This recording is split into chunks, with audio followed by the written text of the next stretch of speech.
Mahigpit ang pagbabantay ngayon ng kapulisan sa mga gasolinahan sa buong bansa para pigilan ang posibleng hoarding ng langis.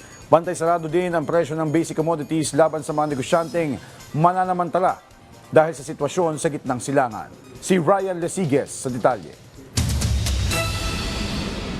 Nakakalat na ang mga tauhan ng Philippine National Police sa mga gasolinahan sa buong bansa. Layo nitong mapigilan ang posibleng hoarding ng mga produktong petrolyo dahil sa nagpapatuloy na sigalot sa Middle East sa pagitan ng Iran, Israel at Estados Unidos.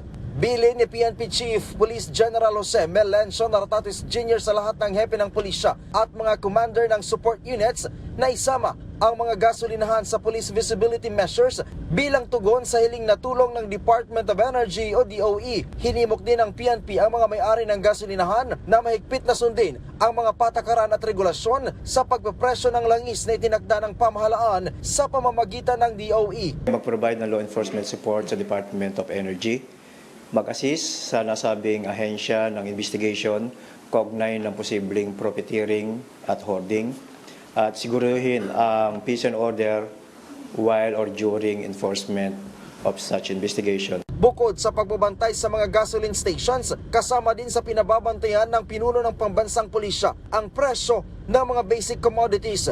Hindi kasi nalalayo na samantalahin din daw ng ibang negosyante ang sitwasyon. Ito po yung pang-apat na tasking ng Philippine National Police na makipag-coordinate sa DTI para naman po sa pagbabantay presyo po ng mga basic commodities po.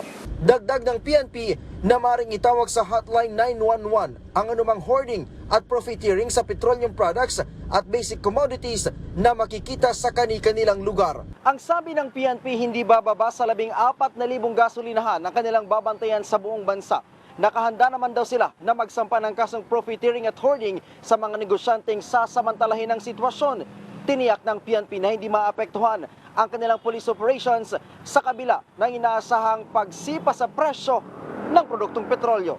Hindi po, sapagkat dyan papasok tinatawag natin mga crime-prone areas, crime-prone days, crime-prone time na kung saan ginagamit po yan ng Philippine National Police para alam nila yung specificong oras, kung anong oras sila magpapatrol, base na rin sa naging record o datos ng kanilang mga crime incidents. Ryan Lesiges para sa Pambansang TV sa Bagong Pilipinas.